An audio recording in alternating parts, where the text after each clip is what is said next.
prevalencia aumenta. Ok, la prevalencia aumenta a medida que que el bebé es más pequeño o está en edades prematuras o es lactante y hay varios factores que influyen en el poco descenso de este testículo. El descenso, la falla en el descenso del testículo puede ser multifactorial. Generalmente estamos ante una causa genética, causas maternas o causas ambientales, que es lo que se conoce actualmente. Las consecuencias de la falla en el descenso a corto y a largo plazo están: a corto plazo la torsión testicular, la presencia o no de un hidrocele; a corto o a mediano o a prolongado plazo el hipogonadismo, la infertilidad y el cáncer testicular, que es discutido, se ha discutido muchísimo, pero hay un porcentaje relacionado o hay un porcentaje, digamos, no despreciable relacionado con la falla del descenso testicular. ¿Qué pasa? ¿Cuál es el pronóstico? ¿Cuál es, aquí en la sociedad, en el Journal de Urología, hay en el 2014 que se reunieron para tratar de discutir y de normalizar qué hacer ante un paciente que tenga un testículo no descendido. Se conversaron varios factores relacionados.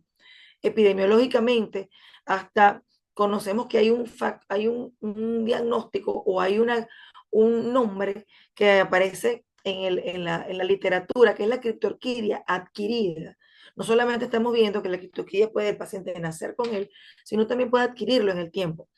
Hablamos de eso en pacientes que superan los 2 años de edad y que todavía el testículo no ha descendido.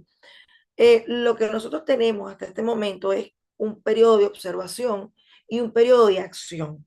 Nuestro periodo de observación, dado por los algoritmos que se manejan hasta este momento, cuando pasa ese periodo de observación y todavía el testículo no desciende por completo al escroto, hablamos de causas adquiridas y se puede ver en pacientes hasta 2 años, hasta un 23% de esos pacientes que tuvieron un periodo de observación donde el testículo llegaba al escroto y de pronto empieza a ascender nuevamente.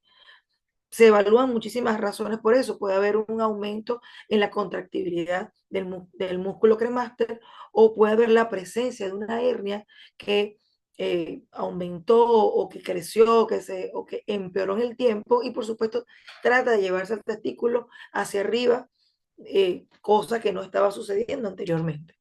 Ese porcentaje de pacientes que vuelve o que presenta el testículo o que el testículo no, después de haber descendido, no asciende, puede encontrarse hasta en un 23% de los pacientes. Esto es un término que se está, digamos, tomando en cuenta de un tiempo para acá. Como hablábamos de la causa genética y los factores y la parte multifactorial de por qué un testículo no desciende o correctamente o perfectamente hacia la bolsa escrotal, hablamos de factores no solamente anatómicos, sino también están relacionados a la parte endocrina, ambientales, hablando que otro término que aparece también para la AUA o para el Journal de Urología, la criptorquidia genética, que es aquella donde empiezan a presentarse genes que están relacionados con la hormona antimuleriana o genes relacionados con el parecido, o parecidos a la hormona de la insulina tipo 2, que está relacionado con este tipo de testículos que no desciende correctamente a la bolsa escrotal. Esta parte genética se ha estudiado muchísimo porque hay un proceso en el cual el testículo, para el descenso, tiene que estar, digamos, correctamente relacionado o tiene que estar muy bien desarrollado o muy bien estructurado desde el punto de vista del eje hipotálamo-hipófisis. Cuando hay un corte, cuando hay una falla hormonal en ese eje, puede, aparte de otras patologías que pueden presentarse, estar relacionado también con la falla del descenso del testículo hacia la bolsa escrotal. Entre los factores ambientales también tenemos hay múltiples factores que están relacionados, y el que además ha tenido más fuerza, el uso de pesticidas en una población, pudiera estar relacionado con la falla del descenso. No tenemos nada más que la parte, digamos, anatómica, la parte endocrinológica, sino también hay factores ambientales que pudieran estar relacionados con la falla en el descenso. Eh, para el 2022, en el Journal de Cirugía Pediátrica, se habló o se le da mucho valor a la importancia del gubernáculo en el descenso del testículo.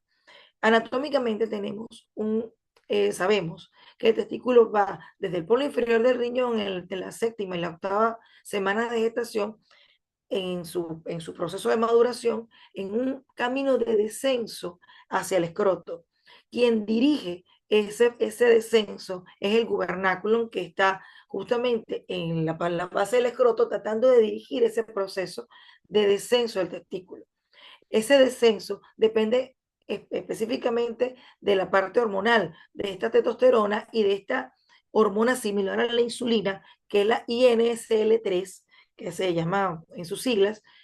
Cuando esa hormona está adecuadamente segregada y está, ah, digamos, haciendo su efecto positivo en el eje hipotálamo-hipófisis, este descenso ocurre regularmente y normalmente sin ningún tipo de problema y adicional a la testosterona, la dihidrotestosterona, que deben estar, digamos que armónicamente segregadas en ese momento para que el descenso pueda ocurrir correctamente. Entonces, eh, podemos concluir que no solamente para el descenso debe haber una indemnidad, no solamente anatómica en el paciente, sino también en el papel hormonal que ejerce sobre el gubernáculo para que ese descenso ocurra normalmente.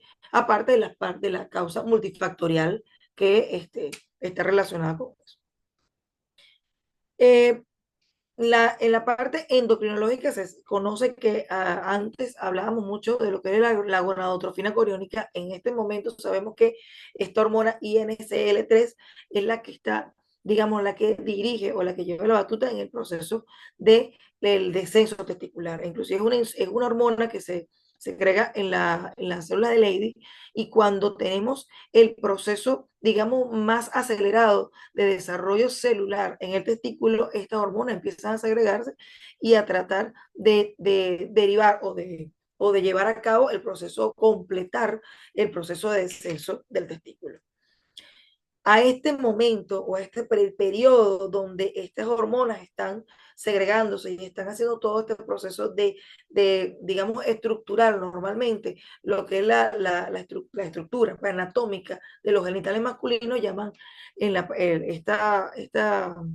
este paper que estaba revisando lo llaman mini pubertad.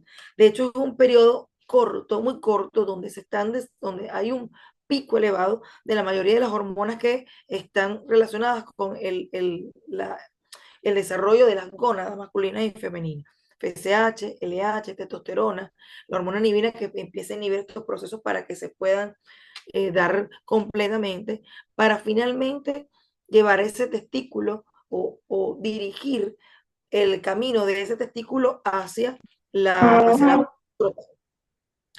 esta parte es importante porque anteriormente hablábamos muchísimo, se le da mucha importancia al uso de las hormonas para el descenso testicular. Entonces, y usábamos muchísimo la gonadotrofina coriónica para llevar a cabo este descenso. Hoy en día sabemos que el papel de la gonadotrofina no hace muy poco efecto porque se ha estudiado cuál es la hormona que dirige el proceso. Y tenemos esta hormona INSL3 aparte de la testosterona, que era lo que conocíamos nosotros hasta este momento. El periodo quirúrgico del bebé depende exclusivamente de este proceso. En lo que supera el proceso de la mini pubertad y cuando no ocurre el descenso adecuado, debemos empezar a plantearnos la posibilidad de tener que descender quirúrgicamente ese testículo. Entonces, esta es una lámina que trae como para ilustrar el proceso. El ligamento suspensorio, cuando el testículo se está desarrollando dentro del feto el efecto específico de las hormonas para, digamos, encaminar ese proceso de migración del testículo desde la pared abdominal hacia el escroto y finalmente su localización en el escroto. Vemos que las hormonas que están llevando, digamos, la batuta son esta hormona, la INSL3 y la testosterona para terminar este proceso de localizar el testículo dentro del escroto. Entonces, quería conversar esto para más adelante explicar el por qué el por qué el desuso del tratamiento hormonal para los testículos no descendidos, los testículos criptorquídicos. Para el 2014, la AUA nos aplica este algoritmo que es bien cómodo. Los pacientes que tienen el testículo no descendido, debemos evaluar la posibilidad de que sea bilateral o unilateral. Si es bilateral y estamos asociados de repente a un micropene o a una presencia o a alguna otra alteración gonadal o de la estructura de los genitales masculinos del bebé, debemos evaluar la posibilidad de un trastorno del desarrollo sexual. Si es unilateral, debemos esperar los 6 meses de edad corregidas por edad gestacional para tomar alguna decisión. Entonces, ellos plantean la edad de los 6 meses como periodo de corte o de observación de estos testículos. Si hay un ascenso o un descenso del testículo en los 6 meses, pues nos quedamos tranquilos y solo mantenemos su observación. Si esto no ocurre, debemos referir inmediatamente a un especialista para examinar bajo anestesia, que es lo que ellos sugieren, para verificar si es palpable o no palpable este testículo. Si no es palpable, entonces debemos recurrir a la exploración intraabdominal, en este caso la laparoscopia. Ahora, si es palpable el testículo y pudiéramos descenderlo con maniobra hacia la bolsa escrotal, entonces tenemos que evaluar la posibilidad de que sea un testículo retráctil, si es un testículo no descendido, y verificar la posibilidad de hacer una orquiopexia escrotal o inguinal. La laparoscopia en el paciente nos va a llevar, por supuesto, a identificar el testículo, si de verdad si existe el testículo intraabdominal y hacer la técnica quirúrgica, y si no es visible el testículo, ver si es porque tiene vasos cortos o porque es un testículo evanescente, un testículo que sencillamente no existe. Llama la atención el algoritmo que no aparece el ultrasonido dentro de la parte evaluatoria de estos pacientes. Y volvemos otra vez a la razón por la cual queda esta revisión, que la AUA desaconseja el uso del ultrasonido por la baja sensibilidad y la baja especificidad en los testículos no palpables. Es discutido. ¿Y por qué? Porque nosotros tenemos un periodo de observación del paciente que lo hace el pediatra hasta los 6 meses de edad. Ahora, ¿en qué momento vamos a hacer, en qué momento vamos a decidir nosotros cuándo referir al cirujano o al urólogo? Y no nos queda de la mano utilizar el ultrasonido para verificar cuál es el estatus de ese testículo. Si el testículo tiene un buen volumen testicular para nosotros determinar o tomar una decisión. Es complicado dejar de lado el ultrasonido, sobre todo el ultrasonido Doppler, antes de tomar una decisión. El ultrasonido para nosotros tiene muchísimo valor, sobre todo en aquellos pacientes que se captan tardíamente, para ver qué qué consecuencias trajo la presencia de ese testículo dentro de la cavidad abdominal o en el canal inguinal al final del día, porque no sabemos si de verdad hubo una falla o hay un hipogonadismo o ese testículo tiene un trofismo normal a pesar del tiempo que no se ha diagnosticado la orquídea o el testículo no descendido. Está bien. Entonces, persiste la idea de tratar de evitar Okay, el uso del ultrasonido o pero no hacerlo de entrada en los pacientes con testículo no descendido. sabemos. Todos coinciden en que el examen físico debe ir siempre primero ante la parte radiológica. Claro, estamos también ante la idea de que todas estas revisiones se hacen en países, digamos, del primer mundo, donde tienen tanta accesibilidad a los estudios de imágenes. Para nosotros, dentro de la consulta, es complicado a veces hacer entender a los padres la importancia del control pediátrico regular para poder poder hacer un seguimiento de estos pacientes, sobre todo en el medio público, donde a veces captamos a estos pacientes muy tardíamente. A pesar de que se mantiene entre los algoritmos el uso digamos, limitado del ultrasonido en particular, y bueno, eso lo someto a discusión, por supuesto, con otro urólogo, con otro cirujano. El uso del ultrasonido todavía sigue siendo un, eh, eh, una herramienta muy útil para diagnosticar la hipotrofia testicular, sobre todo el ultrasonido Doppler. Lo que conversamos anteriormente, la terapia hormonal ha dado mucha falla en la eficacia a largo plazo. En varios ensayos clínicos no dio el resultado que se esperaba en el ascenso, en el descenso testicular, y a veces esas terapias no solamente eran costosas, sino también un poco tediosas y para el paciente y para los padres, y al final del día siempre terminaban siendo quirúrgicos. Entonces, actualmente se sabe que el efecto de la testosterona y el efecto de otras hormonas asociadas son las que hacen que el testículo descienda, y a veces, y la mayoría de las veces, el efecto mecánico de una hernia o de un músculo que esté hipertrófico en el área inguinal también apoya mucho el proceso de que no descienda el testículo adecuadamente. Para un trabajo de grado, en el 2022 se realizó este estudio donde se evaluaron todas las series donde se colocó terapia hormonal desde el 2005 hasta la actualidad, y no hubo una serie donde hubiese significancia, digamos, estadística del uso de la gonadotrofina quirónica en en el periodo como se hubiese usado, o en la terapia como se hubiese colocado una vez al año o cada 3 meses o cada 6 meses, 3 dosis. No hubo un efecto positivo ni un efecto eh, de descenso del testículo en ninguna de las series revisadas, dando más pie a que la mayoría de esas series de esos pacientes tuvieron de igual manera que ser intervenidos quirúrgicamente, hacerle su descenso testicular, ya sea escrotal o inguinal. Entonces, el tratamiento quirúrgico. Para el 2024, Martin y Lacker hicieron una revisión de la mayoría de los algoritmos que se estaban llevando, y el periodo de observación se mantiene entre los 6 y los 18 meses, con una muy alta tasa de éxito en la orquiopexia a esa edad, cuando se hacía el descenso testicular, bien sea laparoscópico o por vía abierta.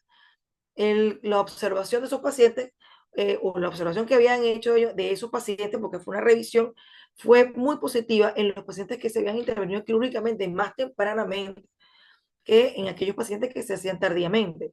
Claro, ellos evaluaban el momento de captación del paciente y el momento de referencia de ese paciente. Anteriormente se hablaba de la cirugía, iniciar el proceso quirúrgico a los 3 meses de edad, pero para las sociedades de anestesia pediátrica eso ha sido, digamos, muy discutido desde el punto de vista de la anestesia general. Sin embargo, este periodo de los 6 meses da bastante, digamos, es un tiempo suficiente para evitar el hipogonadismo en estos pacientes, siempre y cuando sean referidos a tiempo. La intervención temprana optimiza el potencial de fertilidad, previene, por supuesto, la infertilidad, reduce el riesgo de neoplasia testicular, elimina el riesgo de torsión testicular, ya que esos pacientes con testículo no descendido tienen, o en aquellos casos de testículo retráctil, ese testículo que sube y baja, tiene una alta posibilidad de torcerse durante en el tiempo que esté el testículo en el descenso, o si lo logra o no lo logra. Por supuesto, el diagnóstico temprano de cualquier neoplasia, en caso tal de que las características físicas de ese testículo sean patológicas. Las recomendaciones actuales es hacer la orquidopexia temprana, basado en estos estudios de observacionales de seguimiento, y que, por supuesto, evaluar lo que es el volumen testicular y las concentraciones de FSH, en aquellos casos donde haya un testículo interabdominal o donde haya una hipotrofia testicular demostrada por clínica. En el caso de la fertilidad, por supuesto, se concentra muchísimo, ya que la mayoría de los pacientes, o en el estudio que se hace, en el estudio observacional, la mayoría de los pacientes o un alto porcentaje de los pacientes que tenían infertilidad habían tenido una historia de testículo no descendido o de criptorquidia en un porcentaje para el momento que fueron evaluados por el urólogo de adultos. Entonces, es importante, esto es un factor que por supuesto determina la necesidad de intervenir tempranamente estos pacientes. Aquellos pacientes que se operaron más tardíamente tuvieron concentraciones de espermatozoides más bajas y por supuesto en el espermatograma aquellos espermatozoides tenían alguna falla tanto en la movilidad o en la forma, en la estructura del espermatozoide. La cirugía antes de los 9 meses de edad, por supuesto, mantiene unos parámetros histológicos y hormonales mejor que aquellos pacientes que se operan más tardíamente. En una serie de 27 pacientes que se observó quirúrgicamente, tenían una tasa de hasta de un 22% de azoospermia o de oligospermia en el espermatograma en el momento de que fueron evaluados por infertilidad. Algunos autores hablan de que los resultados para la fertilidad son mucho mejores cuando el paciente es intervenido antes del año que después del año. Y, por supuesto, esta tasa de azoospermia o de oligospermia es más común en aquellos pacientes con una historia o con un antecedente de criptorquidia previo. Lo que hablábamos de los tipos de neoplasias, para el 2013, en un metaanálisis se habló de que aquellos pacientes con criptorquidia pudieran encontrarse hasta en un 2.9% con cáncer testicular y para el 2017 hasta en un 2.7% en la serie revisada, con el único antecedente de haber sido criptorquídico en ese porcentaje de pacientes. Entonces, es importante dentro del punto de vista, porque no es despreciable este 2.7, 2.9% de pacientes que con el antecedente de la criptorquidia han tenido una neoplasia testicular en el futuro. Esta parte lo trae muy particularmente porque dentro de una de la literatura revisada, al final de los artículos hablaban de consultarle a los expertos, pediatras les consultaban a los expertos el momento en que podía operarse un paciente.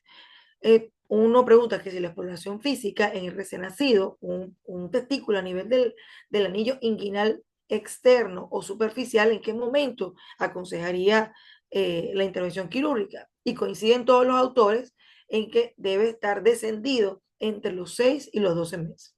Algunos hablan de la terapia hormonal, pero sin embargo ya actualmente la Sociedad Americana de Urología y la europea también no la avala dentro de los tratamientos quirúrgicos, los tratamientos para el descenso testicular.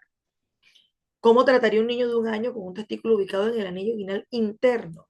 Entonces, algunos autores hablan de que si el testículo es palpable, la intervención quirúrgica a través de un abordaje inescrotal.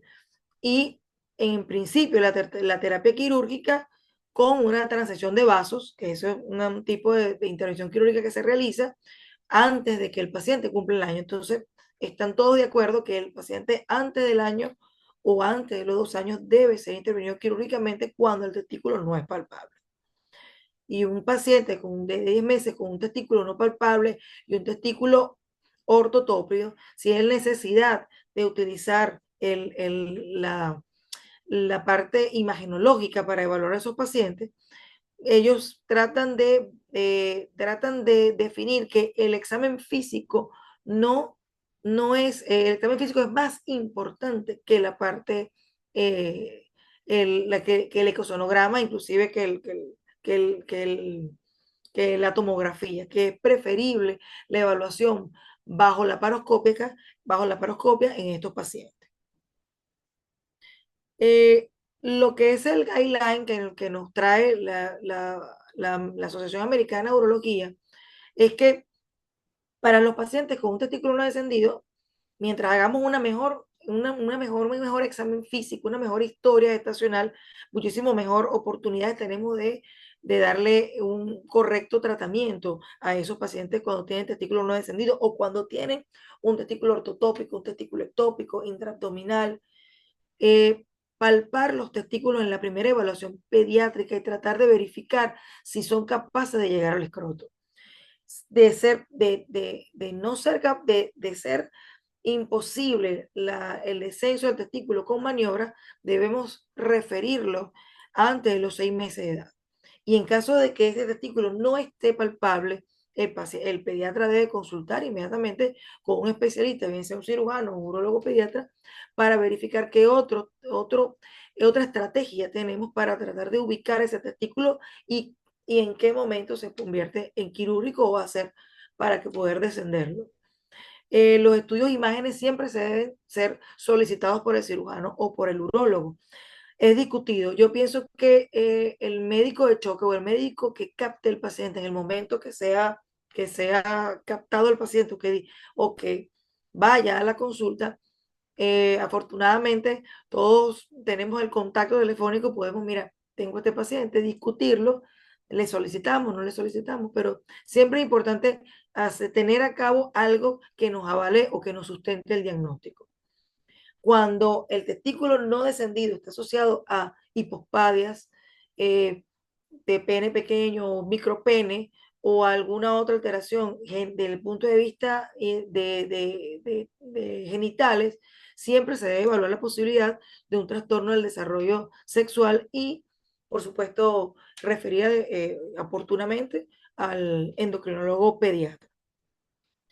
Los testículos retrácticos, los testículos en ascensor, se deben evaluar por lo menos una vez al año en el paciente cuando ha ocurrido el ascenso. Es decir, ese término nuevo de criptorquidia o de testículo no descendido adquirido, no debemos, después que desciende el testículo, que vemos después de la observación que el testículo ha descendido, debemos mantener esa observación una vez al año, hasta por lo menos los 5 o 6 años, porque pudiera por presentarse nuevamente un ascenso de ellos y llegar a tener alguna complicación del punto de vista fértil o del punto de vista neoplásico para ese paciente. La terapia hormonal está en desuso con un nivel de evidencia B porque se ha determinado que no tiene tiene una alta tasa de falla dentro de su uso. La ausencia del descenso reticular espontáneo a los 6 meses, el paciente debe ser intervenido quirúrgicamente dentro del año de edad o antes del año de edad. Los prepúberes con testículo no descendido o criptorquídicos deben ser intervenidos quirúrgicamente en la brevedad. Aquellos prepúberes que tienen testículos no palpables deben ser llevados a mesa operatoria para tratar de hacer un examen bajo anestesia o hacer una laparoscópica para ver si están dentro de la cavidad abdominal y tratar de tomar alguna corrección quirúrgica en el momento. El efecto del no descenso de los testículos en los primeros 6 meses de edad tiene alta tasa de de cáncer o de infertilidad en el futuro, por lo tanto deben ser referidos a tiempo. La corrección quirúrgica es el gol estándar antes de los 6 meses de edad para evitar el daño de las células germinales y el diagnóstico imagenológico no prevalece ante el clínico. Es más importante para el paciente que se palpen los testículos en el momento de la primera captación, de la primera consulta pediátrica, que la solicitud de un ecosonograma. Hablamos de la terapia hormonal y la referencia a los 6 meses de edad, que es lo más importante. Estas son las conclusiones a las que hemos llegado hasta ahora. Nosotros en la consulta urológica es el 80% de los pacientes que son referidos por testículos no descendidos, testículos ausentes de la bolsa escrotal o testículos criptorquídicos, ectópicos o testículos en ascensor. Para nosotros esto es prácticamente la primera causa quirúrgica que tenemos nosotros en nuestra día a día, pero actualmente lo que se conoce es que lo más importante es hacer el diagnóstico temprano, clínico, la referencia a tiempo y la intervención quirúrgica entre los 6 meses y el año. Muchísimas gracias por la invitación. Todo corto, preciso, porque de verdad que está bastante, digamos, bastante bien normatizada qué hacer ante un paciente con un testículo no descendido en los guidelines. Claro, como lo conversaba yo con mis colegas, ojalá tuviéramos nosotros la fortuna que en otros países de tener toda la gama de imágenes disponibles para poder hacer un diagnóstico imagenológico clínico al momento, pero a veces ese paciente se pierde en el momento de tú solicitar los estudios. Entonces, el diagnóstico clínico creo que es muchísimo más importante para nosotros y la referencia para ver que ese paciente, por supuesto, no llegue a una tasa Que no, de no haya infertilidad.